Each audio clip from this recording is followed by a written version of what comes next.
Hey everyone, Tommy J here and welcome to I Show You Games. Today I'm here to show you Warframe, which is a free-to-play third-person shooter and action game developed by Digital Extremes.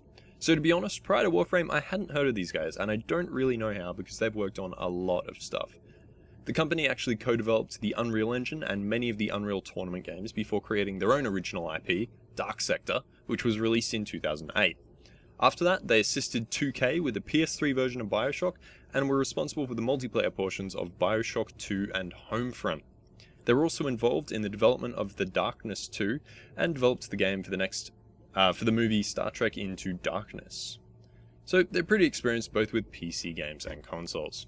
Anyway, let's have a quick look at the options menu before we get into it. So you've just got some general gameplay options, which ports the game uses, which is quite handy, particularly if you have trouble opening specific ports. Then got some HUD options, just being able to customize it completely is pretty nice. Then you have the graphics options, which they're absolutely glorious. You've got your borderless full screen, which in my opinion, very important. Field of view, pretty much everything you could ask for in a game. Some options are a tiny bit limited, such as anti-aliasing, not having your ×2, ×4, ×8, those kind of things. But yeah, as far as the options go, they're brilliant. Then you have key bindings, which are fully rebindable, 2 controls each. Very good, very well done. And fully rebindable controller controls as well, which you really never see. Like, that's impressive that that's in there. Then just some other stuff as well. And some audio sliders. So yeah, as far as the game's options go, this one's brilliant. That's very, very well done. Save changes? No. Anyway, let's have a look at the actual game itself. So in Warframe, you play as this race called the Tenno, and you're kind of descendants of these ancient warriors, and you use these suits called Warframes, and they're what you use to fight. So there are a whole bunch of different Warframes. There are 19 at the time of this video, but more are being added just in big updates as time goes on. So they all have different abilities and different stats. So if you look here, if I change, some of them will have different stats. Oh, sorry, up here. That's what I've got equipped. Don't look at that one won't change. So yeah, just for example, the Ash is kind of a ninja Warframe. That's one of the ones I have. Its first ability is to throw shurikens, second ability turns it invisible, third ability teleports it to an enemy, and fourth ability is this blade storm thing where you like hit an enemy, teleport to another one, hit it, teleport to another one, hit it. So kind of like Omni Slash if you've ever played Dota 2 or one of those type of games. Then there are just some completely different ones. So for example, the Necros is more of a support, and one of his abilities is that a certain amount of enemies, just say the last 7 enemies I think it is that you've killed, he raises as shadows and they actually help him fight. So it's kind of like a necromancer. Then you've got some other ones, such as the Zephyr, which is focused on mobility and movement and being in the air, and it's really interesting. And then you have, say, the Frost, which is more of a tanky Warframe, and it's got some really cool abilities. Like one of them is it puts this frost orb around you and nothing can penetrate it, so enemies have to be inside it to hit you, and being inside it, they get slowed and hurt. Anyway, you've also got weapons, which in a game like this is very important. So you've got primary weapons, which can be anything from a bow, an assault rifle, shotguns, there's a crossbow, there's these rifle type things that slow bolts that impale enemies. Yeah, machine guns. It's very, very extensive. There's just a lot of stuff. There's even a rocket launcher now, or a grenade launcher. Then you have your secondary weapons. So at the moment I've got kunai equipped, but you've got things like pistols, dual pistols, crossbows, mini one-handed shotguns, revolvers. There's just a huge amount of stuff. Then you've got your melee weapons. Currently I have dual ether, which is just this dual sword made of some form of light energy. But there's a whole bunch of stuff. So there's two-handed swords, there are staves, scythes, axes, yeah, just a whole bunch. There's even a whip, and fist weapons as well, two-handed axes, and yeah. Anyway, so as you can see, all of the weapons are quite extensive, and they do have a little bit more customization, so you can actually upgrade them. And this is based on the level of the weapon. So say I use a weapon a lot, it will level up, I'll get more points, which I can spend on these mods. And they do things like this. For example, extra electricity damage, extra damage, puncture damage. There's some really interesting ones. So fire damage. But if I go to, say, my pistol, or my secondary weapon, I actually have... Let's just equip the Lex. I actually have a rare one unlocked, and where is it? Barrel diffusion. So that gives me multi-shot. So every time I fire a bullet, it will actually shoot 2 bullets instead of 1. Which is a cool little addition, having things like that in the game. Now, you may notice in the top right, things have this kind of resource cost. So that one costs 2, that one actually costs 10. But it's in a matching slot there, so it only costs 5 instead. Oops. And thankfully there is an auto install, so if you're not quite sure what you're doing or how best to spend your points, you can auto install it. Anyway, let's actually go and play a map. So I'm just going to equip a couple of different weapons just so I can give you a good idea of what the game has to offer. And, sorry, actually stuff that up and equip my kunai again. So they're just little throwing knives as a secondary. So this is the map screen. And there are a lot of different things. So, for example, if I go to Earth, it's got 9 little separate missions. Or Saturn has 21. And yeah, they're all different difficulty levels. So this is level 15 to 16, whereas if I go back to Earth, it will be lower, level 8 to 13. And they do go up to level 30. Now, this game is multiplayer, so just because my Warframe's level 30 and a couple of my weapons level 30 doesn't necessarily mean I'll be able to finish a level 30 mission. The world's also dynamic, so if I look at this right here, there are these things called operations and alerts. There aren't any alerts up at the moment, but what an alert is essentially it's a timed mission. So for the next hour, you can complete this mission, and it'll give you either extra money as a reward, or it will give you, say, a blueprint for a weapon.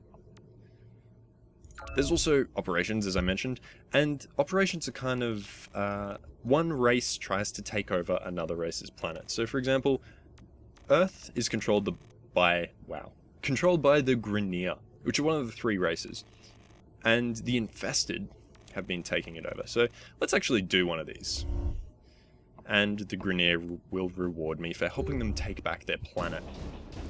So it's the Grineer on the left and Infested on the right. Let's do it. So yeah, I mentioned earlier, there are 3 races. The first is the Corpus, which you won't see in this one, but I'll try and play a Corpus mission next. And they have walkers, cyborg flyers, and they seem more about technology, and their troops are more frail than the Grineer. The Grineer are more militaristic. They use cloning, and they overwhelm their foes by sending mass troops at them. So when you're fighting them, you can expect a lot of enemies. There's also special enemies. They have some guys with flamethrowers, some guys with big machine guns, things like that. Then there's the third race, the Infested, which we're actually going to fight right now once this loads in. It doesn't normally load this slow, but because I'm using recording software, it's a little bit slower than normal. Yeah, so the Infested, the third race, they're available in special missions. You can't just go and attack an infested planet, as far as I know. And the Infested are actually largely made up of other troops, or other factions' troops. Okay, so just dropping in. And you get given a little challenge every game. So, get 10 melee kills. Let's just run forward. So my objective is to kill all the enemies, and there's a counter in the top left. Oop. There are some of them. So there are the Infested, and they are fighting the Grineer. There are a couple of Grineer guys there, except they are dying very quickly. Ooh. Let's just get my swords out, because these swords are very good against the Infested. And there are a couple of Grineer guys here. So these guys here are the Grineer. That's one of the heavy machine gunners, and this is just their kind of standard troop there. Anyway, let's get going. And yeah, normally they would be enemies, and normally you wouldn't have people helping you, but because I'm kind of attacking, or helping them defend their planet, sorry, they're here just giving me a hand, and they won't hurt me. Oops. So let's just melee these guys. So you may notice this game is quite good looking. Some of the textures are not incredible. Like if I go and stand next to one of those trees, it's not incredible. Like, yeah, it's alright. But then in general, the look of the game is quite good. Let's kill them. One over there. Okay. And thankfully the map tells you where the enemies are, so there's that little red icon, and if I'm in a zone with enemies, it'll light up. Multiple biosignatures detected. We've got infested incoming. But yeah, back to the aesthetic. I think it's quite cool. I think it looks very good. And there are a whole bunch, let's just hack through these guys, a whole bunch of different tile sets that you can actually play on. And they will be different based on what planet you are on, or based on just, yeah, what's happening. So each time you go into one of these maps, oh, you exploded, they're not the same. They are procedurally generated to an extent. So you've got a whole bunch of different tiles that can be placed together, and each area will have a bunch of different exits and stuff, and it'll just pick one of them and it'll attach another tile onto it. There's another enemy there. So I mentioned earlier that the Infested are actually made up of other troops. If you look at these guys, that little guy there, his shoulders look kind of like the Grineer armor, and that's because it is. Those little, I guess, dog things are actually infested Grineer. These guys, on the other hand, that one I just killed there, and the orange ones that like running at you, are Corpus. So you'll see them when I actually do the next mission, the Corpus mission. It looks kind of like these guys. Let's just shoot you. And then there are the special infested, these big ones up there. So they're called Ancients, and as far as I know, they are just infested. They aren't from one of the other races. Slash you up. So when I've got my primary or secondary weapon out, so I've got currently my Braxton, I believe it's called, which is an assault rifle, and I use the melee button, it just does these two attacks over and over, which are reasonably effective against the infested because it's a high level weapon, and it's double damage against the infested because it's just what the weapon is. And you can pull them out and it will give you some different attacks. So I've got them out right now. So it'll add this third, more powerful attack in. So 1, 2, 3. And then I think there's a 4 and 5 as well. Yeah. And you can actually power them up. So I haven't used any abilities yet. Let's use my second ability. Whoop. Turns me invisible. That is a special enemy. So yeah, that second ability I have turns me invisible, and it drains my energy, which is in the bottom right. Oop, there are a few more enemies left in this area. Let's go help out the Grineer. And yeah, it'll actually drain my energy when I attack. But when you're using melee weapons, you can actually put that energy directly into attacks by holding down the mouse button. So the attacks will do more damage and it kind of vaporizes the enemy. Oh, that's it for the mission. Okay. So once you finish a mission, you just have to escape. And yeah, that's pretty much it. Like, this was an easier mission, because it was a bit of a lower level. The Grineer actually helped me out a fair bit, and they actually killed probably 40 of those 102 that needed to die. There were 11 dead before I actually got out of one of the first areas. Yeah. So I got a bit of experience on the weapons I used. I didn't actually use the kunai, but they have kind of a weapon drop, like shooting a bow and arrow, for example, would. And speaking of, I'm going to change my primary weapon to the bow and arrow. So, you may have noticed when I was playing then, the guns handle pretty well. The Braxton handled quite nicely. Let's equip the pistols, just because having the bow with the kunai probably not necessary. Anyway, so that's that one mission. Ooh, and there is an alert now. So this is a defense alert. It's fairly high level. I probably wouldn't be able to survive, but it's a different type of mission. It's a defense mission instead of an exterminate. And yeah, it's available for the next 27 minutes and will give me an increased reward. So for the last mission, I honestly didn't look, but I probably got somewhere between 2,000 and 3,000 credits, like this currency here. And for this one, I would get a lot more. Anyway, let's go and do a different mission. Earth is where I just was, I think. Let's try Phobos. So we'll go with the same type of mission and exterminate just because it is the quickest, but there are a lot more. So, for example, capture, defense, Actually, no, let's go with a capture. I'll show you a capture. So in capture, you want to try and get this VIP or multiple VIP enemies, and you take them and pretty much bring them back to your base for questioning. So it's just get in, get the guys, get out. Actually, no. I'm going to quit this because I said I'd show you the corpus, and this is another Grineer mission. However, I guess it's okay because it will show you a different tile set for a sec. Okay, so let's just skip the cinematic. So yeah, this is one of the other tile sets. This is actually a planet, and yeah, I'll tell you what, it's quite impressive. There are a good number of them, and they do look pretty good. Anyway, let's abort that mission. Now, earlier I was talking about melee weapons, and there are these things called stances, and what stances are is essentially they let you do combos, and they change your weapon. So I don't currently have a stance unlocked for any of the melee weapons I have, but no, not that one. Maybe Venus. Yeah, here we go. Let's go with, we'll go with a capture mission again. So yeah, you get these melee combos. And what they are is, it's literally a combo, like in a fighting game. So you would go like attack, attack, attack, strong attack, and it would do this different combo to your normal attack. So the melee system is fairly in-depth, and each different set of weapons will have a different attack. So for example, dual axes will have their own stance, or scythes will have their own stance. This is dropping into their ship. So yeah, here's a tile set that's actually on a ship. My challenge is get 30 kills. Bring them all to me. So, oh god, they are gonna see me. Damn it. I was about to say, there's actually a stealth system in the game, and you can manage to not get seen. And what it means is, enemies just won't be alerted. So these enemies are alerted.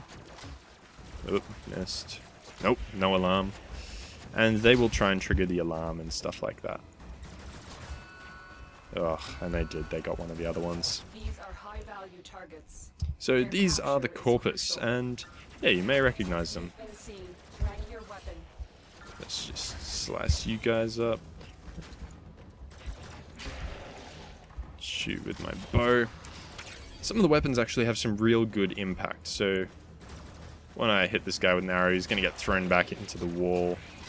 And sometimes it's quite funny because they get thrown back till they hit something. And yeah, there is actually projectiles. So when the projectile's in the air, an enemy can move and can dodge it. Okay, so the corpus do have security cameras, and they're really annoying because they put these lasers on the walls. Actually, let's take you guys out. And then turn off the alarm. There is a hacking system, and this is pretty much it. So you turn all of the pieces so that they're facing each other. There may be 5 different ones, 3 to 5 different ones. So it's not incredibly extensive. But yeah. It's a nice little mini game, I guess, that's in there. Okay, so let's move on. I turned the alarm off, so... Oh, security camera saw me. I turned the alarm off, so hopefully people in the next section...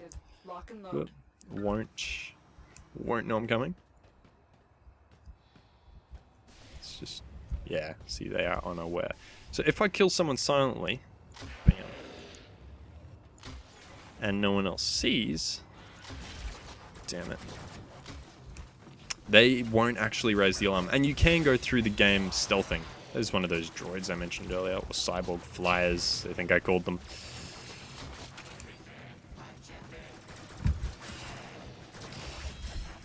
And yeah, there are some nice little animations. So depending on how you kill an enemy, they'll have a different death animation. So for example, that last guy cut off his arm. Oh, there is the target. So let's... No! Don't try and run away from me. Is he down? Yes, I got him when he was invisible. So he actually has an invisible ability. And then you just capture him, put him in your little, I don't know, your little bag, I guess.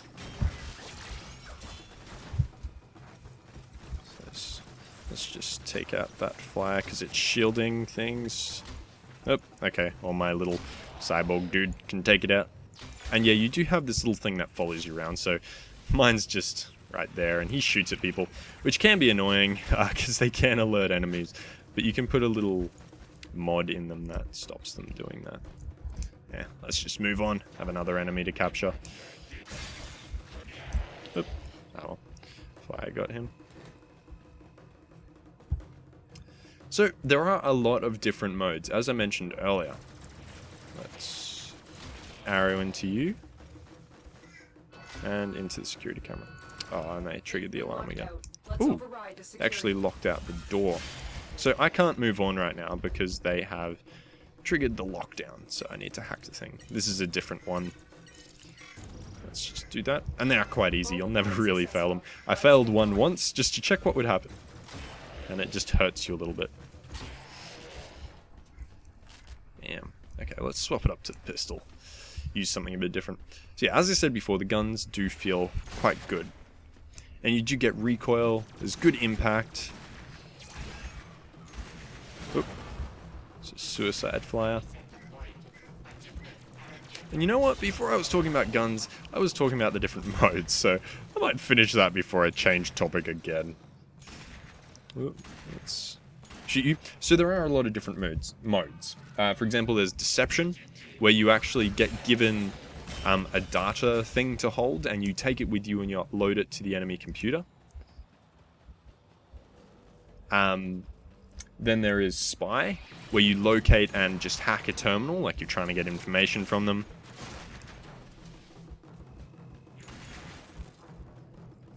Let's reload.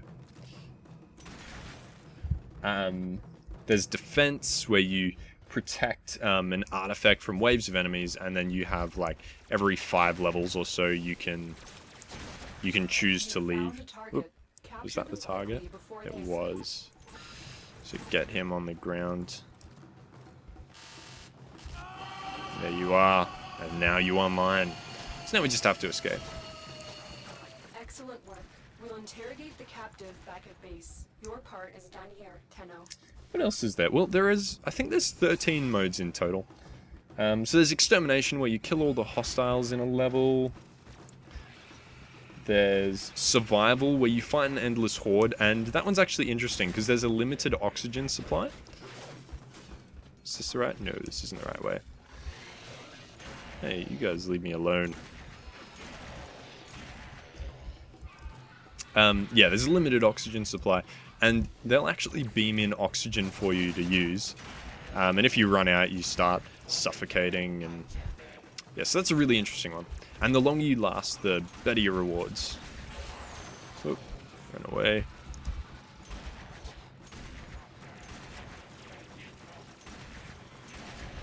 Actually, let's use some abilities, because Blade Storm is quite cool. So this is Blade Storm. Teleports me between them. It just kind of kills them. So that was a lot of guys died then. A lot of guys died. But you are gonna suicide. And we're almost at the exit because I recognize this tile set. Yep, here it is. So yeah, just to elaborate on those different missions, there's also Invasion, which is the one I showed you before, where you team up with one faction to fight another, because, for example, the Corpus could invade one of the Grineer planets, and you can fight for either of them. So, against the Infested, you have to go against them. You can't team up with them, because they're these zombie-type things, and you can't really communicate, I guess. But yeah, you can just pick the Infested and invade. So, for example, if I go to Sedna right now, I don't have any of these unlocked, I haven't finished them, but on this mission, the Grineer are actually invading the Corpus planets, or the Corpus are invading the Grineer planets, I think it is actually. And yeah, if you complete that one mission 5 times, you get a big reward, so 35,000 or 25,000, depending on who you fight for. Anyway, there's just one more thing I want to show you. Well, 2 actually, and that is the market and the crafting system. So this here is the crafting system, and this lets you create anything in the game, really. There's weapons, we'll have all of these different requirements, and you can build it using credits and time. So that's how many credits I have, which is a lot, as far as the game goes. And yeah, there's just a whole bunch of different stuff you can create. say you wanted to create a new Warframe. There are two ways you can do it. You can buy it with platinum, which is the real money currency, or you can just craft it. So I have the chassis, the helmet, and the systems here, and that's what's required. So I would craft all three of those, and it would cost me all of these materials plus almost 50,000 credits. And I kind of like that. It does have this kind of replay missions to unlock things feel to it. For example, to get these systems, chassis, and helmet, it's a random drop from an assassination. That's another mission I didn't mention. An assassination mission, which is you go and you kill an enemy leader. And yeah, they'll be unique. They'll have some unique fighting styles, or they'll use unique weapons. And yeah, that's really interesting. So you can get their weapons or get Warframes from them. And yeah, so you might have to play that mission over like 10 times to get the blueprints, but because of the procedural generation, it doesn't really feel like you're grinding. Anyway, let's have a look at the market, which is the final thing I want to talk about. And you can buy things for real money or just for in-game currency. So if I go, say, for example, weapons, I can buy a weapon blueprint, any blueprint, just for 20,000, 40,000, whatever it costs, which isn't too bad. That's just playing the game.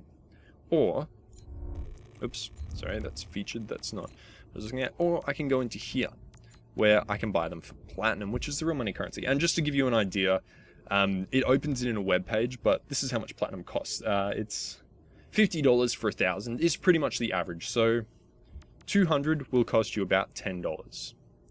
However, they do have 50% off sale. So right now they have a 50% off sale, so it would be $5 for 200, which makes it a bit better.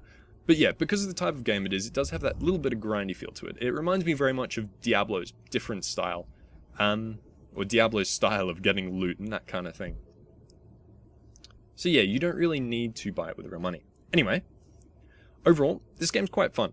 The aesthetics are great, and the procedurally generated maps mean you aren't just running the same thing over and over. The game can be a bit grindy, as I mentioned, but it doesn't feel boring at any stage because of it. It's easy to group up and play with friends, and the clan system is great and fully implemented, and you even have your little clan dojo over here. So this is my clan's dojo, which you can upgrade with rooms and stuff to research weapons and upgrades and that kind of thing. The game's combat feels great, it's smooth and responsive, and the weapons handle very well. And there is a lot of different weapons and a lot of different Warframes for you to use. There we go. The cash shop's fair, mainly because you don't need to spend money at all to play the game. But if you do want to support the developers without giving you any sort of advantage, there are just aesthetic things you can buy. So anyway, if you think this game may be for you, it's easy to try out, as it's available for free on Steam and also available on the PlayStation 4. Anyway guys, this has been Tommy J with I Show You Warframe. If you found the video helpful, feel free to favourite, like, and or subscribe. Thanks for watching and have a good one.